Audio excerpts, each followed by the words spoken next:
Hello, my name is Seung Park, and I'm going to do a quick rundown of my final project. I'm going to start off by talking about the board setup.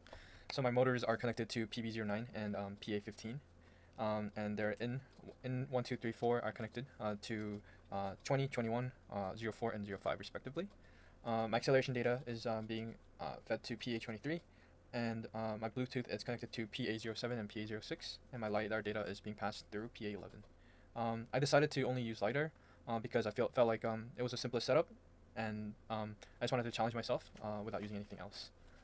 I'm going to talk about the LiDAR setup real quick. I decided to just use three, so front, left, and right, and I didn't use back because I don't think there's any reason for my logic where I would need to use back.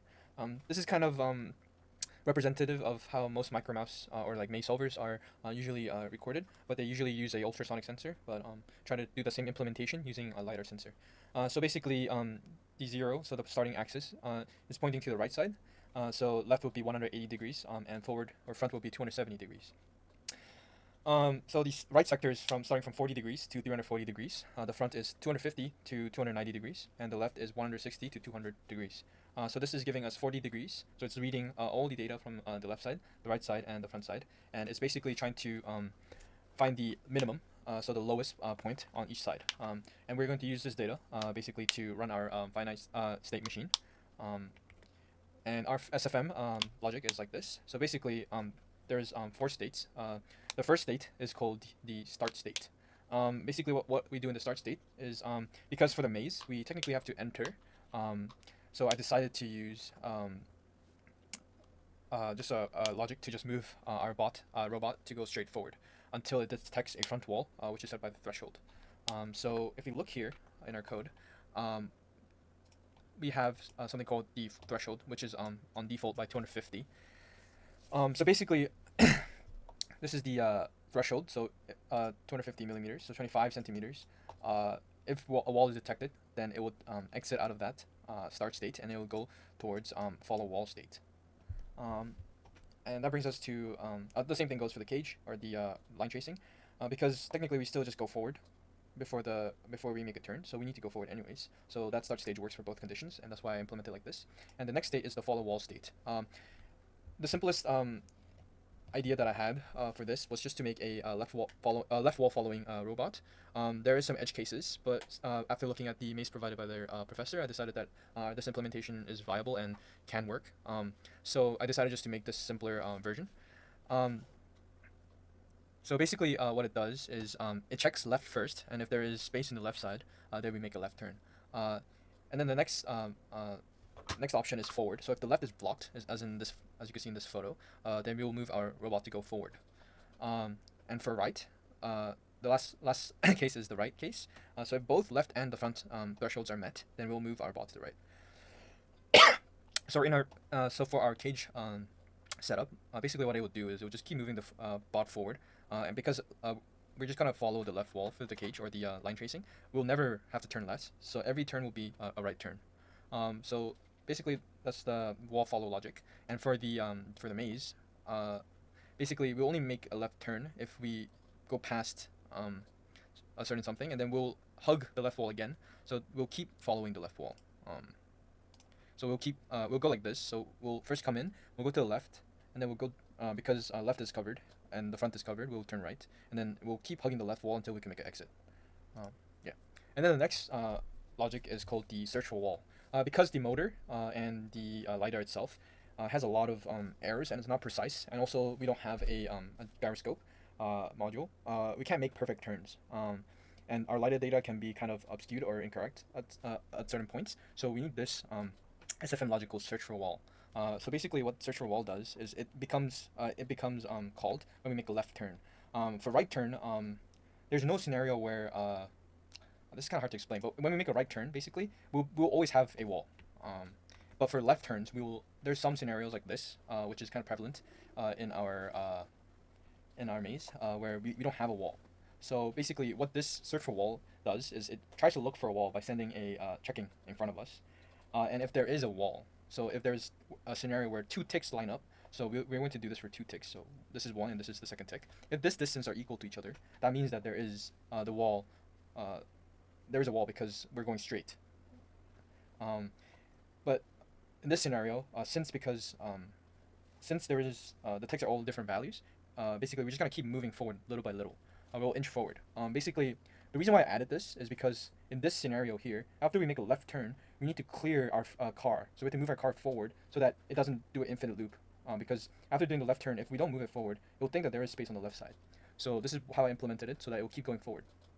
So if you see in this video, if I turn it on, uh, if you look at this video here, after we make a left turn right here, if we don't so if we don't move our bot forward, then it will just detect another left wall, and then it will do a left turn. So we need to clear this section here by going forward or inching forward, which we do. And then now the LiDAR no longer detects that there is a viable path anymore, because this thing here is giving it data. Since we're finding the lowest data, this is basically telling that there is technically something there, so we can't make another left turn. But we need to pass this threshold. This threshold is like longer than 250 or 25 centimeters, so we need to pass this in order to basically make sure that we go past this. Sorry, I can't explain this properly. But anyways, this is basically what it does. So it pushes our bot forward, allowing the bot to go more forward. And then here we'll do another left turn because we see that now left side is available.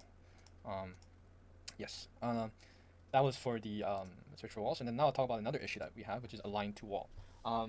When we make a turn, the turn is not always proper 90 degrees. So we need to align ourselves to the wall to make sure that we don't head into the wall, or we become stuck in some kind of weird state. So how this works is quite similar to how this works. Basically, we make it so that it continually ticks and moves the motors in opposite directions until both the delta of front and back lines up. So the front is left aligned sectors are like this. So I made two sectors because we need to make sure that the bot can go back both left and right, so one way or the other. So I implemented both. But basically, what this gives you is it gives you two lines, so the front and back. So this is the front, and then this is the back. So in the red state, the front is bigger than the back. So that means that we'll have to shift that robot slightly to the right. And then it basically continuously does this until the delta is at a certain threshold. So if you look at line to wall, so we get the delta value, and then we just keep doing this. We keep repeatedly do tiny steps to align ourselves, and then this is the threshold, so 2 centimeters. So this and this has to be 2 centimeters, and that gave pretty good results. Here, I'll show you a quick example.